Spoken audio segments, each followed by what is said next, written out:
Dear ones, I am the Archangel Michael. Today is a very interesting day. Interesting because the minds are very different, some believing in the new world, forgetting the world around them, understanding that each one has to be where he needs to be, is making his soul's choice worth. Many still ask themselves, am I becoming insensitive, because I no longer suffer? I no longer cry when I see a tragedy happen, my heart is tranquil. And I answer, no, you are not insensitive, you are just enforcing all past teaching. Not to suffer the suffering of the other and to understand that each one has his moment. That each soul is in this moment, now, where it needs to be to fulfill all that was determined by itself when it incarnated. Those who feel this way about the outside world, I can guarantee that they have already fulfilled a good part of their path. They are already positioned toward the light. Are they perfect? No, they still make mistakes. But you are able to look at your mistakes, ask for forgiveness, and understand that you can no longer repeat them. In other words, they are applying everything they have learned up to now. They seek balance all the time, they seek peace in their hearts. They seek to emanate peace, love, and harmony. They still let themselves be caught by the traps of the external people. But they quickly understand this and try to put themselves back in balance. And then we go to the average group. Why average? Because they do all the things I mentioned about this first group. But they have moments that they still get involved with the world around them. They have moments that they make mistakes and don't recognize their mistakes. They have moments that they let people around them take them off balance and don't try to get back on balance. It is as if they are on a seesaw. One day they are following that path to the fifth dimension.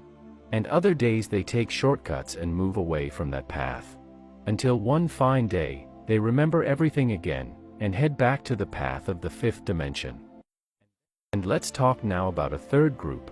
One that listens, but doesn't listen. They don't want to learn, they don't want to change. And they keep on acting as they have always acted. Because they don't think this path is worth walking. They don't believe in it, they don't believe in the change, they don't believe in the new world.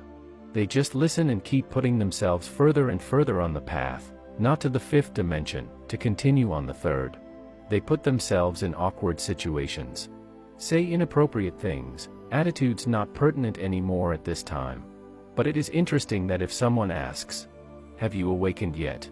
You answer affirmatively, yes, I have awakened. I am preparing for the new world. Because you don't want to admit that you are not. Many wonder and ask us, what do I need to do to get to the path of the fifth dimension?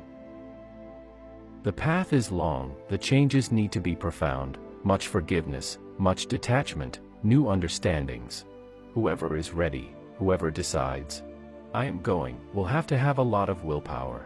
Because more and more, things will become more intense. But if you determine, I want, I will, everything will be done to help you on your way. Don't understand that we will facilitate anything. The change is internal, but we will collaborate so that the external is softer.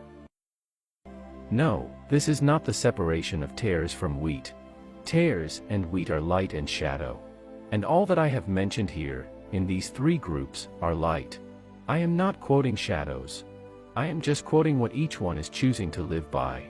Right now, whatever decision you have, if you ask for it, you will have our help. We are just an inch away from each one of you. But you need to ask, you need to be humble and ask for help. And be assured, we are always ready. Never to judge you, but to guide you, and to help you on your way to the fifth dimension.